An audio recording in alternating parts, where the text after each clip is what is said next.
Aquarius, welcome to... Hi, this is Gwendolyn. Welcome back to the channel, or if it's your first time here, welcome. This video is going to be a monthly teroscope for Aquarius for July, and I'm going to talk a little bit about what's going on in the sky. We have a new moon in Cancer on July 12th, and we've just entered into eclipse season. So we've got a partial solar eclipse with this new moon on the 12th. And then we also have a full moon, which is a total lunar eclipse in your sign on the 27th. So I'm going to talk a little bit about each one of those, and then we'll get straight into the cards. Just to let some of you know too, I'm going to be doing a Kickstarter campaign for this tarot deck that I'm working on. It's an old Hollywood tarot deck. And I'll talk a little bit more about that at the end of the video.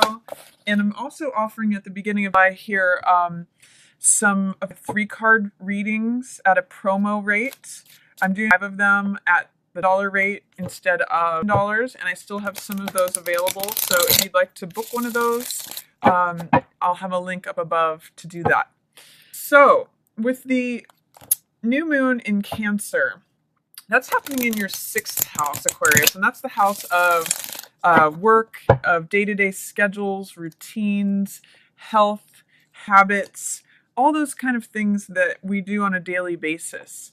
And with a new moon, it's a good time to begin a new habit, a new routine. For some of you, it may be a new diet, or a new way of working, maybe taking on a new role at work. Really good time to set intentions for what you would like your day-to-day schedule, routine, and work to look like.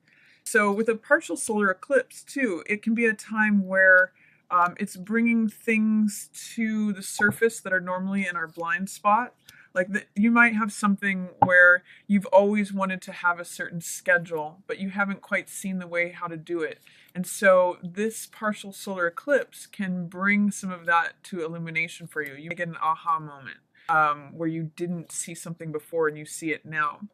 And with this new moon in Cancer, there's a couple things going on with it in terms of what planets it is having an aspect with. It's in opposition to Saturn in retrograde, Pluto in retrograde. And Pluto is the planet of big explosions. I always use the image of a volcano with Pluto energy because it's sort of like everything that's been brewing beneath the surface explodes to the surface. It destroys everything in its path, and its function is to create new land and new life.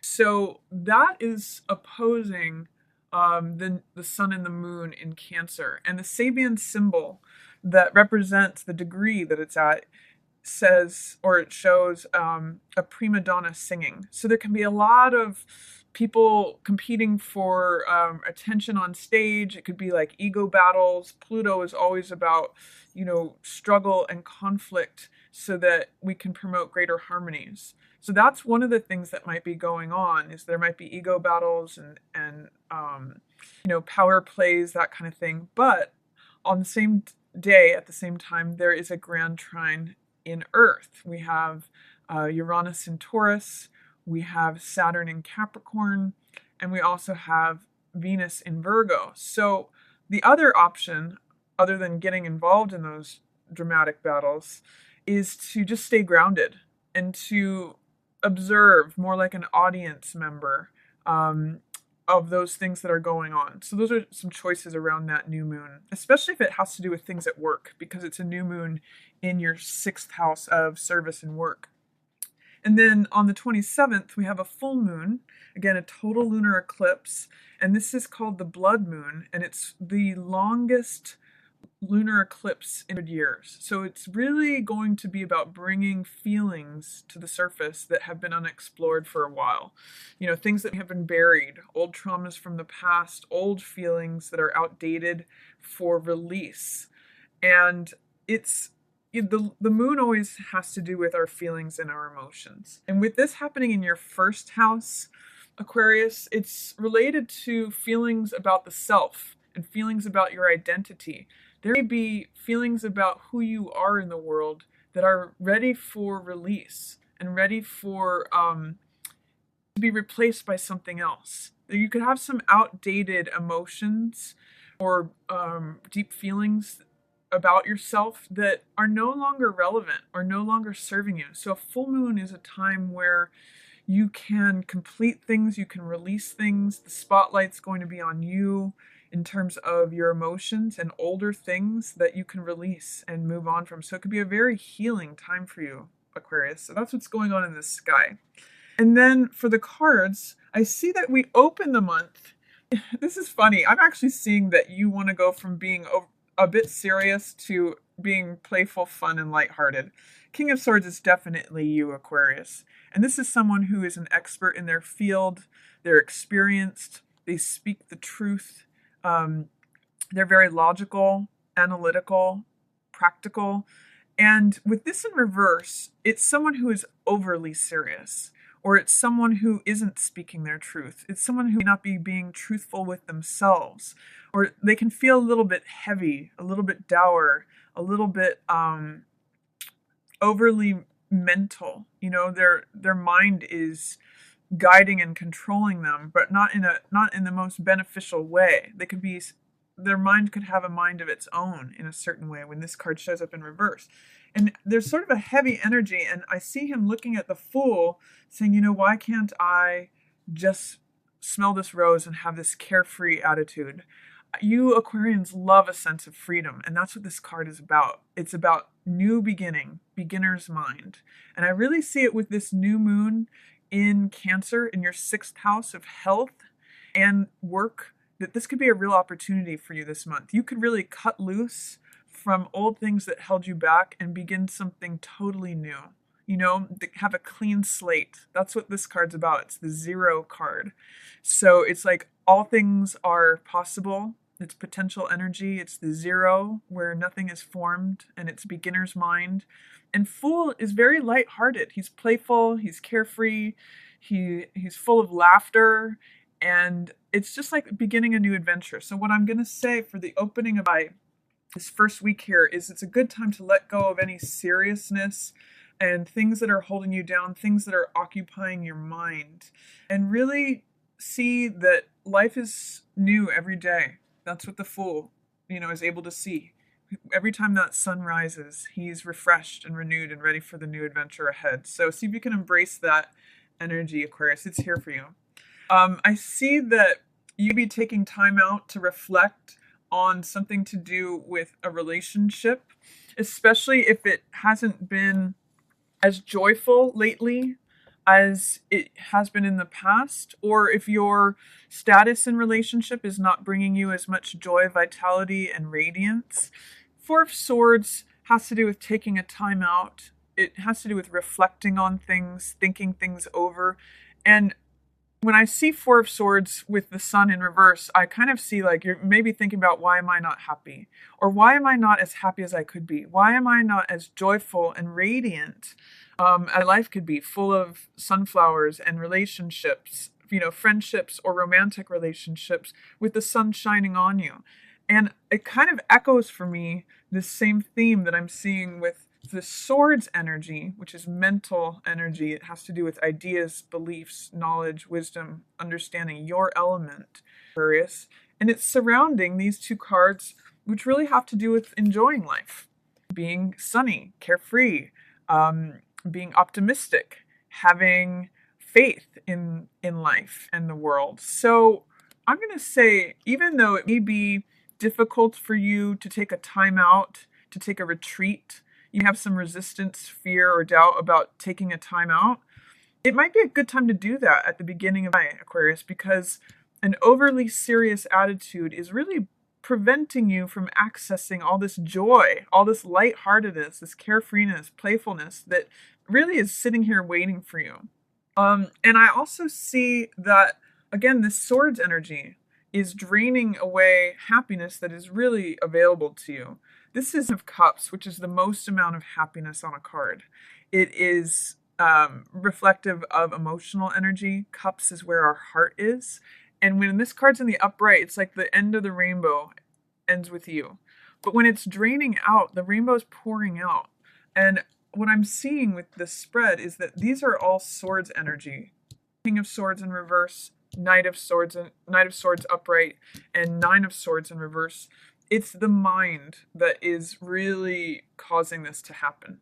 And what I'm going to say is that if you can get over whatever fears, doubts, or resistance you have to taking a time out, to taking a breather, hanging your thoughts up on the wall, metaphorically, you can reflect on that and actually see what it is that's draining, what thoughts are draining your happiness away, Aquarius. There's all this happiness available to you. But there may be some ways of thinking, being overly serious, or in this case, putting the mind before the heart, that is causing this to happen. Or embroiling yourself in worry. This is Nine of Swords in reverse. Look at the difference between these two cards. They're both about thoughts, but this one is getting entangled into thoughts, worry, anxiety, making mountains out of molehills, fighting a battle against yourself in your own mind. And this one is taking a time out. He's being peaceful. He is taking a step back from the action to gain strength and fight another day. So I'd really like you to think about, in what ways does your mind serve you this month? And in what ways is it draining your happiness away, Aquarius? There's a saying, which is very cliched, but it says that the mind is a wonderful servant, but a horrible master. And I'd like you to consider that, because you have a very developed mind. That's your element. And it serves you wonderfully.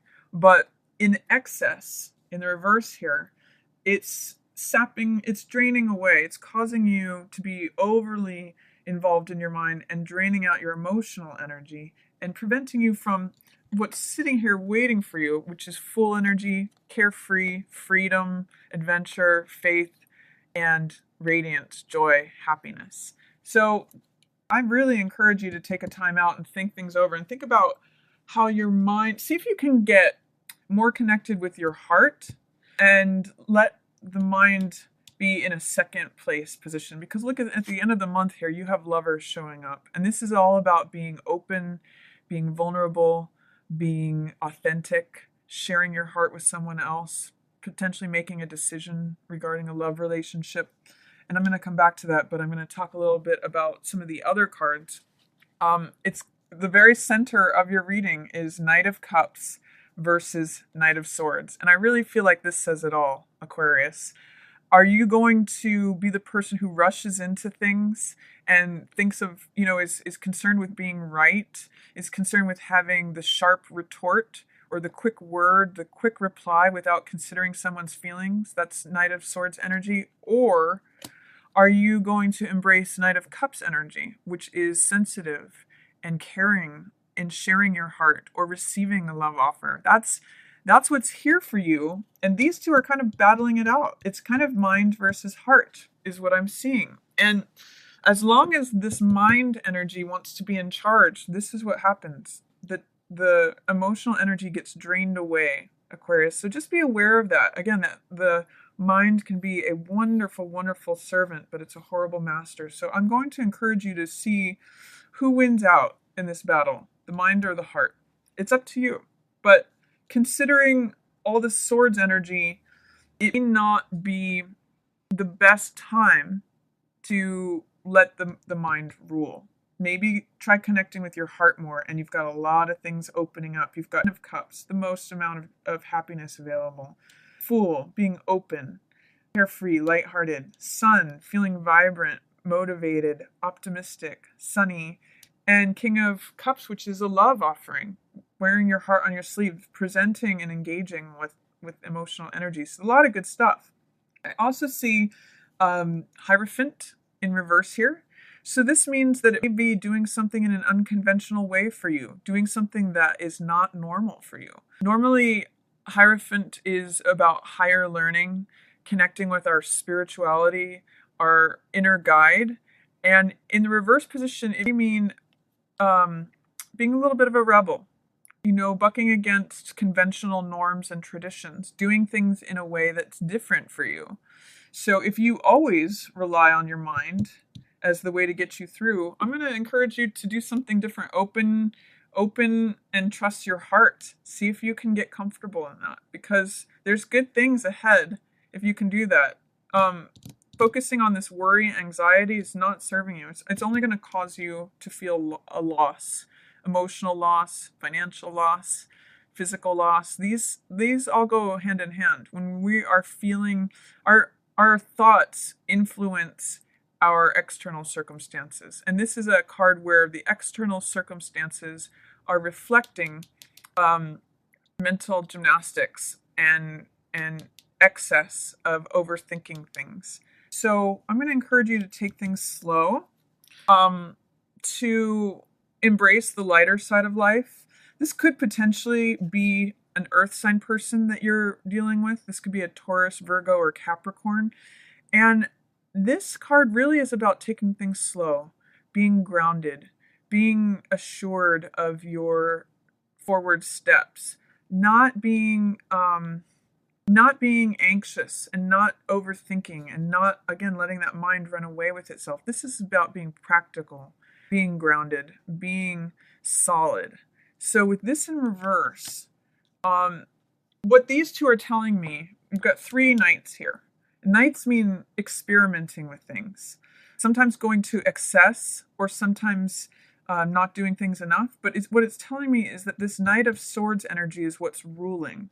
Thought, rushing, being sharp or cutting, and not giving the correct time or consideration to the heart or to practical matters, to going slow, to being careful and considerate of your own feelings as well as others. I mean, if you can correct that and put a little bit more attention to your heart and practical matters, look at what also happens. All of these correct. The sun shines again, and this is relationship as well, which echoes down here. So you have some nice relationship cards, Aquarius, but it will really require you to change your focus a little bit. And that's what this card's about too. This is always a choice of focus card. Do you want to focus on what is lacking, or do you want to focus on what is abundant? This is the spiritual world, and it's always there for you to comfort you. But sometimes we have to take our eyes and minds off the physical world and realize all the gifts that we have and that we have been given. So this card usually, if you practice gratitude and show appreciation for all the things that you do have, it can often get you out of this feeling of feeling left out in the cold or feeling like you've experienced a loss. And at the end of the month, with that total lunar eclipse in your first house of identity, it'd be changing you. It'd be stripping you down of all the old emotional stories from the past and opening you up to love, opening you up to feeling vulnerable, feeling open, feeling authentic, being willing to connect with someone, being willing to show someone your true self, even though your logical mind say, oh no, I need to be guarded, I need to control things. This is saying, no, I'm willing to just show up. I'm willing to connect with someone with this heart energy. And guess what? I'm willing to be joyful and free and radiant despite what my mind says. I'm willing to receive this love. So there's beautiful energy here for you, Aquarius, but it's almost like you have to get your mind in its right place, in its rightful place, not as the controller, but as the servant, in order to get to this. So I'm going to just leave you with these 2 cards head to head. Who's going to win, Aquarius? And is it going to be thought or is it going to be emotion? And you get to choose that. So that's a reading for you, Aquarius. I hope you enjoyed it. If you did, please give it a thumbs up or share it with another Aquarius. And if you'd like to book a personal reading with me, you can always do that. I have hour-long readings for $, relationship readings for $, half-an-hour readings for $, and I'm doing that promo on 3-card readings for $. For the first 5 people. Some of them have been booked, but there are some left, and I'll have a link up above if you want to grab one of those. And again, if you're interested in getting a copy of this old Hollywood deck, I've got Charlie Chaplin as Fool, Steve Reeves as Magician, Lillian Gish as High Priestess, and there's a lot more there. I've got I've got Humphrey Bogart and Lauren Bacall as lovers. I've got a lot of fun representations for this. So if you want to check out the Kickstarter campaign, I'll put a link below for that. And as always, I just want to thank everyone so much for watching. Have a wonderful July. Yours in the stars.